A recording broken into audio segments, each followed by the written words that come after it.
ಬೀದರ್ನ ಔರಾದ್ನ 60 ವರ್ಷದ ಗಂಗಮ್ಮ ಸಂಗಪ್ಪ ಎಂಬ ರೋಗಿಯೊಬ್ಬರು ನಮ್ಮ ಬಳಿಗೆ ಬಂದಿದ್ದಾರೆ. ಅವರಿಗೆ ಬಾಲ್ಯದಿಂದಲೂ 2 ಕಣ್ಣುಗಳ ದೃಷ್ಟಿ ಸಮಸ್ಯೆಯಿತ್ತು.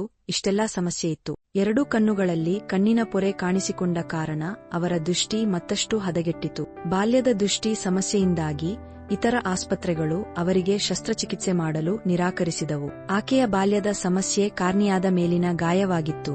ಅದು ರಾಸಾಯನಿಕ ಗಾಯದಿಂದಾಗಿರಬಹುದು. ಈ ಕಾರ್ನಿಯಲ್ ಗಾಯದ ಉಪಸ್ಥಿತಿಯು ಅವರ ಕಣ್ಣಿನ ಶಸ್ತ್ರಚಿಕಿತ್ಸೆಯನ್ನು ವೈದ್ಯರಿಗೆ ಇನ್ನಷ್ಟು ಕಷ್ಟಕರವಾಗಿಸುತ್ತದೆ, ಏಕೆಂದರೆ ಇದು ಶಸ್ತ್ರಚಿಕಿತ್ಸಕರ ಗೋಚರತೆಯನ್ನು ಕಡಿಮೆ ಮಾಡುತ್ತದೆ. ಈ ಸವಾಲುಗಳ ಹೊರತಾಗಿಯೂ ನಾವು ಈ ಪ್ರಕರಣವನ್ನು ಶಸ್ತ್ರಚಿಕಿತ್ಸೆಗೆ ಕೈಗೆತ್ತಿಕೊಂಡಿದ್ದೇವೆ ಮತ್ತು ರೋಗಿ ಮತ್ತು ಸಹಾಯಕರು ನಿರೀಕ್ಷಿಸಿದ್ದಕ್ಕಿಂತ ಹೆಚ್ಚಿನ ಫಲಿತಾಂಶಗಳನ್ನು ನೀಡಿದ್ದೇವೆ ಎಂದು ಸಂತೋಷಪಡುತ್ತೇವೆ.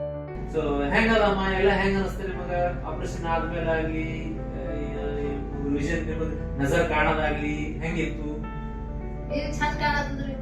ಆಪರೇಷನ್ ಕಿನ್ನ ಪೈಲೆ ಎಲ್ಲಿ ತೋರಿಸಿರಿ, ಏನಂತ ಹೇಳಿದ್ರು? ಲೆಫ್ಟ್ ಹ್ಯಾಂಡ್ ಮಾಡ್ಲಕ್ ಆಯ್ತದ ಇಲ್ಲ ಆಗಲ್ಲ ಅಂದಿರ, ಏನಂದಿರ ಪೈಲೆ?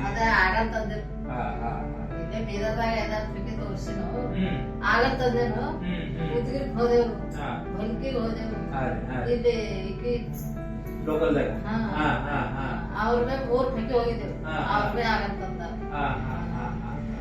ಸೊ ಈಗ ಇದು ಪೈಲೆ ಪೆಟ್ಟಾಗಿ ಸಣ್ಣವರಿದ್ದಿನಾಗ ಕರಿಗುಡ್ಡಿ ಮೇಲೆ ಅದು ಹೂವ ಬಿದ್ದಿದ್ದು.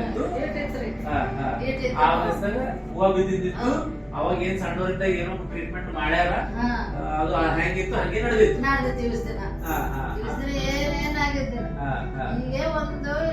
ಒಂದು ವರ್ಷ ಆಯ್ತು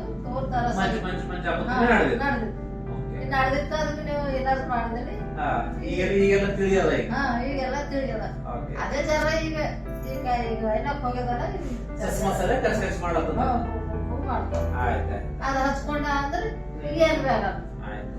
ಆಪರೇಷನ್ ಟೈಮ್ ಎಲ್ಲ ಹೆಂಗಿತ್ತಮ್ಮ? ಕಣ್ಣಿಗೆ ಇಂಜೆಕ್ಷನ್ ಬಿ ಕೊಟ್ಟಿಲ್ಲ, ಪಟ್ಟಿಗೆ ಹಚ್ಚಿಲ್ಲ. ನಿಮ್ಗೆ ಹೆಂಗ ಅನ್ಸ? ಆಪರೇಷನ್ ಟೈಮ್ ತೋಲ್ ಬ್ಯಾನಿ ಆಯ್ತು, ಹಂಗೆ ತಕ್ಲೀಫ್ ಎಷ್ಟು 15-20 ಮಿನಿಟ್ ಮುಗಿದು ಆಪರೇಷನ್ ಆರಾಮ್ ಬಂದ್ರಿ, ಆಪರೇಷನ್ ಮಾಡಿ ಆರಾಮ್ ಹೋದ್ರಿ. ಹೌದಿಲ್ಲ?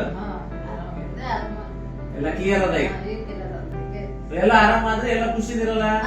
ಆಯ್ತು, ಈಗ 4 ತಿಂಗಳು ಚೆಕಪ್ ಬರಕ ಅವ್ರು.